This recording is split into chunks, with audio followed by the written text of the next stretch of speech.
into the Thursday edition of Two Ball Guys on the Right. We're over 1,000 subscribers, but we need more.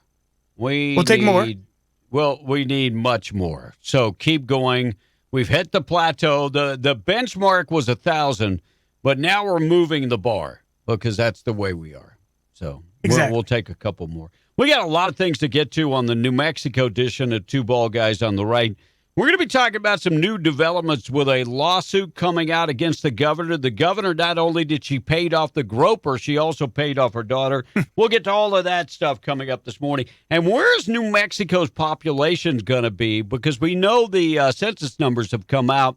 But in the future, where are we going to be? And it doesn't look good. It really does. It doesn't look good for New Mexico. Unless we could start keeping our kids here and giving them a reason to stay, it doesn't look good. Good schools, being able to play sports, being able to have a career when they get out of school. I mean, we need reasons for them to stay. Yeah, we do. We need reasons for them to stay, and the numbers look dismal at this point. So I'll get into that. Also, the ACLU coming out saying you need to close all the migrant detention centers. So we'll tell you what that's all about. But first, let's get to Karen Bedonie. She is running for governor of the state of New Mexico. And Karen talked about, I had a great conversation with Karen. And a couple things that highlighted said, she was raised on the reservation. And she said, that's kind of like being raised in socialism because everything that happens on the reservation has to go through someone, and they tell you what to think. They tell you what to do. But she has surpassed that. Early on, she wanted to be a conservative. Like early on, like in her life with Ronald Reagan, she's like, I don't think I'm a Democrat, Mom and Dad. Oh, you have to be a Democrat. Yeah, all natives are Democrats. No, I'm not going to be. And we have seen in New Mexico a handful of native leaders that have crossed over to being Republicans. And fantastic when they do. Yeah. And so a couple things she said that weighs on her mind about the state. We really need to save our state, we have to invest in energy, meaning oil and gas, safety, law enforcement, support, education, reducing taxes, and cutting the red tape for small businesses, bringing freedoms back to the state, agriculture, job, forestry, and the list goes on and on. And she also said she backs the Second Amendment, and she is pro-life. A couple things that she touched on.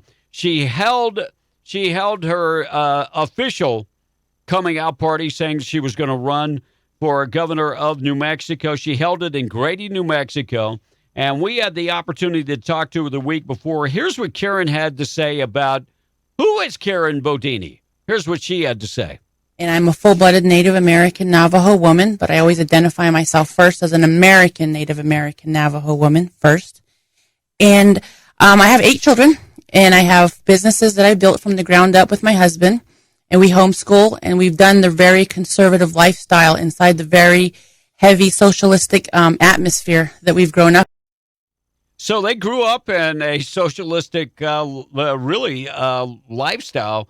And she goes on to tell about, in her businesses that sometimes they have to do business in Texas because of the constraints here in New Mexico. She goes on to say about this. Incentivize the second tier of people, which is the blue collar area. And you do that by adding, you have to get our infrastructure and you have to reduce the red tape. The red tape with the businesses is really horrendous. And you see it because we do a lot of business in Texas on this side of New Mexico because it's easier. And so they also do a lot of business in Arizona because it's easier in Arizona. You would think we would learn something from our neighbors to, our adjoining neighbors. We're driving business in other states, and we have been for a long time. And as long as we continue with the regulations, that's going to continue to be the case. And man, I can't tell you how much I love what she has to say. She was a great guest when we had her on the morning show, and she's incredible. I love what she has to say. And I think she has the energy. I mean, any woman that can raise up 8 kids and homeschool them has to have some energy. I'm just saying she really does have to have some energy. I thought it was interesting yesterday. The governor had her press conference to talk about what color we are this week. But, on the same day Joe Biden had his press conference. Was it the same day? Yeah, well, Joe Biden was the day before to talk about the CDC and all of that stuff. And the CDC came out with some new recommendation. But as we know, we don't actually follow the recommendations. And to prove that, the Human Services Secretary, Dr. Scrace, or I think he's miniature. I like to call him, it's Dr. Scrace, but I like to call him Dr. Disgrace. Yeah, I think he's miniature Dr. Fauci. And says CDC is great that they came out with this, but, we always don't follow that because we're looking out for the good of the citizens of New Mexico. Here's what he had to say. And as much as possible, you'll see us conforming to their guidance when it makes sense for the people of New Mexico. So, we're only going to conform when it makes sense for the people of New Mexico. So we're going to take the science and completely throw it out the window if we don't like it, if it doesn't meet our agenda. You know what? Exactly what you guys have been doing the whole damn time. And it's the same thing with this color-coded BS that they've come up. Just open the damn state. By the way, they have talked about opening up state. 60% of New Mexico is vaccinated, fully vaccinated. That's the number they're saying. We're leading the country in vaccinations, and it's good that we're leading in something. And they're talking about opening the state back up by June. Is it amazing that Biden has said he's going to open everything up by July? So they're continuing on that agenda, and he said it's completely doable for us to reach the numbers. And the governor goes on to talk about what you need to do. And if you don't listen, I swear to God, I will not open up this state. I will not. You're not doing what I said for you to do. So here's what she had to say, how we're going to get to fully opening the state. Determine what we can do safely. Having both those vaccines minimizes the ability for this virus to move around. Minimizing is conquering. Conquering means we're open. And all of the activities, personal and professional, right, that are meaningful to us as individuals and critical to us as a state can more readily occur. And we talked about not wanting to anywhere in the world, right, have to bounce back or to have a resurgence. It's amazing that Texas is open and their numbers have actually gone down. Their numbers are down. And, not only have they gone down, but they've gone down since they stopped mandating you wear a mask. Yeah. So, and that's the other thing. When are we going to stop wearing a mask? That's probably not going to be well. Ever. I don't know if you saw the graph. I can put it back up for a second, but the without the video, but and as much as possible, you'll see. You can't really see it without the video, but they've got the different levels there. It says you can, for outdoor, you can walk, run, or bike outdoors with members of your household if you're fully vaccinated. And with unvaccinated people, it says you can not wear a mask. It's telling everybody. So, and then the next level is attend a small outdoor gathering with unvaccinated people or vaccinated people. Those are the safest. And then it goes to it's like grade school stuff, like stuff that's obvious, like that's common sense. We're 2 years old. They have to explain everything to us. You know, the crazy thing is we still have kids that are involved in athletics having to, you're going to go run a half a marathon and you're supposed to wear a mask. That's crazy. Kids in softball, little kids. Oh, my granddaughter, you have to wear a mask. Forget about it. When 8 feet apart at the least. I mean, okay, so when they go in the dugout, I could see that. But kids aren't at risk. No. What's the percentage of kids that have died from the coronavirus? We know the numbers are what, 1.5% mortality rate? Well, and the numbers and the infections have gone way down. So that means that their numbers are going way down. So here's the deal. If you're fully vaccinated, why you got to wear a mask? The vaccine either works or it doesn't work. Right. You tell me. Supposedly it's to keep it from you giving it to other people, that you could still have the virus and be fully vaccinated and you can still pass it on to other people. don't get that, because if I've had the vaccination, how the hell am I getting the virus if it actually works? If Look, you I'm listen just to a them, dumb some of the time they talk about, the contagious period, and that you're only contagious for certain, but then that goes out the window, because then, well, you might, well, we don't know. Well, we better be safe. Well, it's fear mongering. Well, if we don't do it, then, I'm just a we dumb might get a coon-ass from lawsuit. Louisiana. But, Oh, it's if stupid. it works, it works. And if it doesn't, you've lied to us. Something ain't right here. All right, it's good to see people suing the governor and her secretary of health secretary, the Elks, and the Fraternal Order of Eagles, or maybe it's the Brotherhood of Eagles, and the Royal Loyal Order of the Moose have all band together to sue the governor and sue the secretary, saying that the state has acted arbitrarily by requiring the lodges to remain closed and their establishments shut down completely. And the complaint, they go on to say that they can implement their own safety precautions. And so now they're suing the governor and the secretary. There's something I didn't think about, Will, that a What's lot that? of the guys that go to the Elks, the Moose Lodge, the VFW, now the list goes on and on. These are guys that were in the military. Some have Sure. post-traumatic stress disorder. The way they handle things better is being around people that have been in the same situation they're in. Like-minded situations. Sure. We have taken that away from them. So now we've taken away one of their lifelines, one of their camaraderie, Right. one of the things that they do. Some of these people have limited family left, or have limited interaction with them. This is the only time they get to socialize or do anything. Yeah, I remember my my uncles who served in World War II, multiple uncles, actually would go down to the VFW. And a couple of them were also members of the Elks. They had certain nights that they went down, and that was their days, their nights that they were with their brothers. And we have taken that away from them. So I hope they are successful in this suit. But if it goes to the Supreme Court of New Mexico, look, those guys are bought and paid for, and their allegiance is not with the people of New Mexico. Their allegiance is with the governor. They are in her back pantsuit pocket.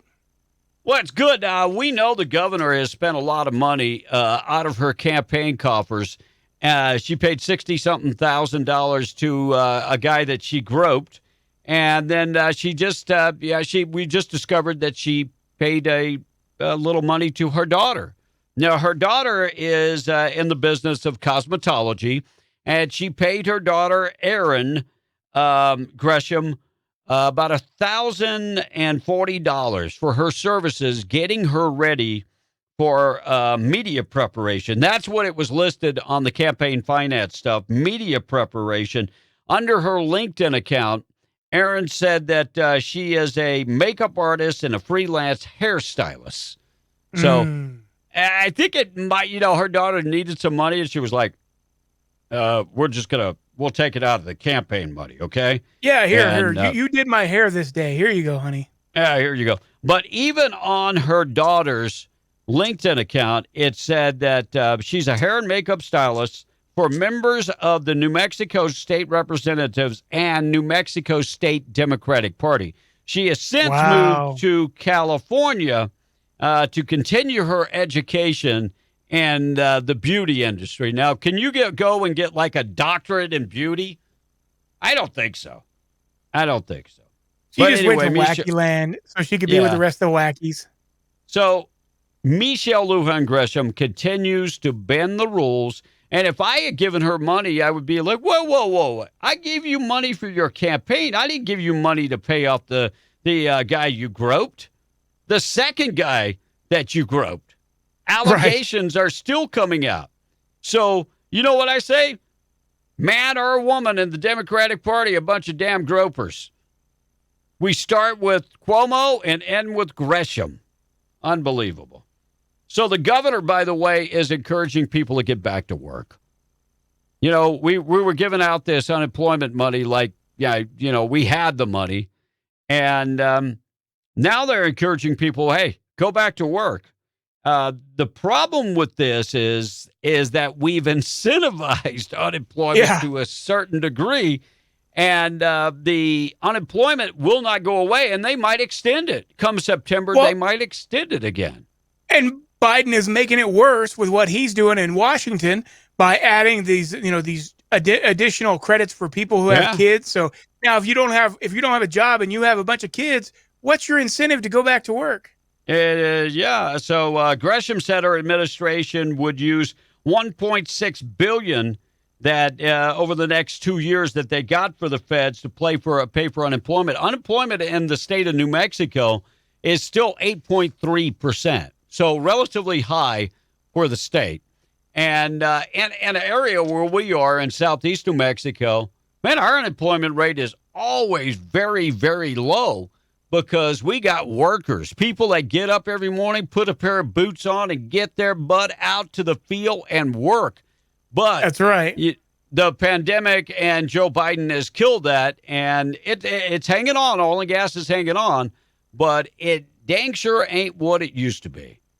So, and that hurt. That will hurt the state. That will definitely hurt the state. But a lot of people, I see a lot of help wanted signs. But you can make more money, say, sitting at home than going back to work. So you know what? Pretty dumb. People aren't going back to work. It's pretty easy. Nope. All right. The ACLU is asking the Biden administration to close the Otero County Immigrant Processing Center. Now, Otero County is not the only one. There are 39 immigrant centers that they want them to be shut down. And then I have to ask the bigger question: what the hell you do with these people? I mean, it's one thing to say, well, let's just shut it down. You release them on the street. That's exactly what they want to do. You know, that's what they want to do. So you release them on the street. Right now, we got about 15,000 people being held at immigration centers. And I think that number is just in New Mexico, 15,000. We have, and let me remind you, that we're paying $725,000 a day, because I know we got 15,000 kids being detained at the present time. $725 a day. You do the math, $25,000 a month per kid. Yeah, I'm all about shutting them down. Send everybody home and let's shut them down. I'm good with that. I actually agree with you, ACLU, even though I don't believe you agree with the second part. No, we got to send them home. You know, as a guy that is approaching Social Security years, and I look at how much I'm going to get and how much money we're spending on these illegal immigrants. Oh, wait, I'm not supposed to use that damn word. Oh, sorry, but not sorry. How much money we're paying, and I'm just going, how the hell does this make sense? And I read a report today that Social Security is not viable, and they've got to find a solution. And you know what the solution is, Will? People like you, I'm going to get out under, and I'll be able to collect at 62. Hold on, let me reach in my money. Let me get my bat in my back pocket. Yeah, you're going to be like 98, and and that's the goal, that they'll never have to pay you at all. Mm-mm. All right, another stupid move by the Democrats. They've taken down the fence at the Roundhouse. Well, it's about damn time. You never had an insurgent. You never had a just not even an inkling of a threat. Did you have protesters? One protester. The guy that was out there, the one guy that was protesting against wearing a mask. Did you have any credible violent threats? No. We're gonna shut this down. Now, I know they were really pissed off when the Cowboys for Trump and those guys went out there with their horses and let the horses take a poop all over the. Take a doo doo. Yeah. And I know they weren't happy with that, but it was the fence that was going around the Roundhouse. And the security was costing us $30,000 a day. You want to talk about a bunch of doo-doo? I want to know the guy that got the contract. And I swear to God, if his name is Gresham or Lujan, oh my goodness, $30,000 a day? It's insane. I'm just going to say, I got a couple buddies of mine. Jose Luis, the welder, could go out there and weld you a fence for less than $30,000 total to go around the Roundhouse. Oh, yeah. Well, I don't know. The price of steel has gone up since Biden is in office. But, yeah. So 60-day legislation ended. Now the fence is down. Hopefully, if we have another special session, that the fence will remain, and the rest is history. Jill Biden, somebody needs to tell her that Albuquerque is not on the border. Can we send her to the border? Maybe she could be the new immigration czar. Since Kamala Harris hasn't been there, tomorrow will be 36 days. Hasn't been there. Hasn't even visited. I did say that she came up with this ingenious plan that these people are coming over here, Will, because of climate concerns. Yes, the climate change issues are what's driving these people. That's it's not what's the cartels. pushing these people. No. It's not corrupt governments. No. It's the fact that they live in Central America and it's hot. Wait a minute. So it's hot. Always hot in Central America. Mucho caliente, pendeja. So this is YouTube, so I think I can get away with that. And plus the YouTube fact checkers, they don't know Spanish, so I think I'm good. No. But she came up with this ingenious idea. Mexico, if you plant trees, we will in turn make it easier for a pathway to citizenship for people that want to come to the United States. I'm like, this is the stupidest damn thing I've heard in my entire life. So plant trees in your country, and then we're going to let you come to our country. Yeah. So Jill Biden came, and it was she visited the Navajo, and she visited, but the whole thing was pretty much about we're promoting the vaccine because my husband wants to. He's already said he's got 100 million shots given already. And I started thinking about there's 100 million. There's only 100 million in 100 days. There's only 331 million people in the United States. So you're saying in the next 100 days we should be done or less, right? Okay. Because there's a certain amount of people that are not going to get the vaccine no matter what.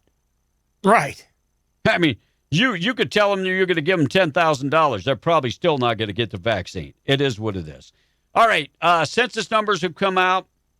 We showed a small growth of our population, like 2.8%. That is not a whole bunch. 2.8%. And we're pretty much at a plateau is what they're saying. And so they're saying the future is pretty bleak for New Mexico. Unless we can figure out how to keep our kids here. Old people moving here is just not going to be enough. And if we are going to be the retirement capital of the world, you would think that we'd get our crap together and go, we're not going to tax Social Security. We are still one of what? I think it's 12 states that tax Social Security. So I guarantee that these numbers they did with the census that they're not accounting for all the people that in the mass exodus that left because of New Mexico's stupid lockdowns. I mean, there's so many people, especially on our side of the state, that went straight over to Texas. Yep, no doubt. What are they going to do with this buttload of money that they've just got? Looks like a new estimate shows that the federal government, the economic relief that the federal government has paid to New Mexico, 18.9, let's just say $19 billion. So we know that without that money, we would have been in deep doo-doo. Number one, oil and gas revenue was not where it was. Gross receipts tax was there. We had a surplus. We had a surplus going into her term. Gone. Oh, yeah, she spent it like before the pandemic ever hit. It was gone. $2.3 billion, if I'm not mistaken, was spent pretty easy. But we do know that marijuana is going to save us, and the marijuana industry is going to save us. And if I was sticking around and not going to be doing our podcast and our morning radio show from abroad, I would probably open up my own dispensary as a way of making some money. Because number one, the money to get into this is chump change. A joke? I mean, Yeah. It really is. Most states to get into medical marijuana, it's a $10 million bond that you have to have. Mhm. And New Mexico's own medical marijuana industry was a $10 million bond. And I would think that the medical marijuana distributors can't be really happy about this because they invested so much money, and now you're giving people the opportunity to compete with them at $1,000. A fraction. Yeah, a Yeah, fraction. I'm like, whoa, that's pretty cool. But I'm sure $19 billion we got it. We're going to spend it fairly quick. You could. Oh, count you on know it. I have trust in our governor that she will figure a way to spend it. And is it only me? Every time I hear her voice, it's like, Nails on a chalkboard. and I can take her for about 10 seconds. I could take Joe Biden for about 10 seconds. So they both have something in common. So, Yep. you know, I do believe that the governor would have been gone from this state and would have got a cabinet position with Joe Biden. But I think they were very leery because of the groping allegations. And they thought that it was going to come. Yeah, well, I think they thought it was going to come out in the confirmation. And that would have been a problem. So they didn't even mess with her. So we get to keep her, and she'll be running. Look, I hope Karen Bedonie is able to fundraise. I hope Jay Block is able to fundraise. Some of the other names I'm hearing about running for governor would be Steve Pierce again. And I encourage Steve Pierce. I respect you. I love you, brother. Please do not do it. You cannot win this race in New Mexico as governor. Southeast New Mexico, you are adored. Across the state, not so much. The other person's name I'm hearing is John Sanchez. And we can say it all the time. And, you know, the Republican Party, we are not into identity politics. But in a state like New Mexico that has a high population of Hispanics, we better consider that. And John Sanchez is more of a moderate, and we are never going to get a far-right conservative elected as governor. Susana Martinez was not a far-right conservative, and it's never going to happen because we have too much of a Democratic base in the state. You've lived here all your life, so it's not going to happen. So it's you got to get someone we can actually elect and get in there. And as much as I love Steve, we already know. I mean, he didn't do it the first time with Michelle Lujan Grisham, and I don't like his chances, even as much as she's despised now. Right. I still don't think that I think there's too many people, and there's too many people who aren't anxious to see an old white guy, you know, at the head of the state. Two things: old white guy. And Steve, I know you're not that old, but you're still considered. No. I'm considered the old white guy too, so don't take offense. So am I, and I'm a lot younger. Old white guy and a rich white guy. Those two things in a state where 55% of the population is on Medicaid you're not going to be able to get elected. Now, John Sanchez is a businessman, has been very successful. He's got great name recognition. Like I said, he's not a uber conservative. He's more of a moderate conservative. But you know what? So was Ronald Reagan. Ronald Reagan was not a far-right conservative. So just things to think about. And you know what? I think if John Sanchez, Karen Bedonie, and John Block were in the race, I think it would be a very tough decision for a lot of people. I hate this early. I think John Sanchez would probably get the nod. But we'll let this thing play out. By the way, the Republican convention. He hadn't put his hat in the ring yet. No, not yet, but I hear it's coming. Republican convention is going to be held in Texas because of the state lockdown, and we'll see where that goes, and we'll see where we're going to go from there. But God bless America. Hey, please tell your friends about Two Bald Guys on the Right. We would appreciate it. And yes, We sure please, would. Steve Pierce, I'm an old white guy too. Do not take offense. My wife will tell you, old white guy. Not an old rich white guy, though. We still love you, Steve. If you want to come back and and serve this part of the state, we welcome it, bro. Yeah, but I just don't see you getting elected governor. And I think the most important thing we can do right now is win. That's it. Look, if you're the nominee, you got my vote. But we can't say that for the same up in the north. I'm not going to be like George Bush, where you got a Republican running and he fails to vote for the Republican. He writes in a candidate. I'm not going to be like that. I will vote for the Republican candidate. So absolutely. God bless you guys. I hope you have a good night and a great weekend. We've got some moisture in New Mexico. Praise God. We're praying for the people in Ruidoso, and they have been blessed with snow and rain a couple days of this Three Rivers fire. So we're hoping that containment continues to go up and the fire continues to, the fire damage continues to go down. So we're praying for Ruidoso and Lincoln County. You guys have a great night. Thanks, guys. Don't forget we're streaming anywhere you listen to a podcast, Spotify, iTunes, Podbean, and check us out there. And, of course, right here on YouTube. And please do hit that subscribe button.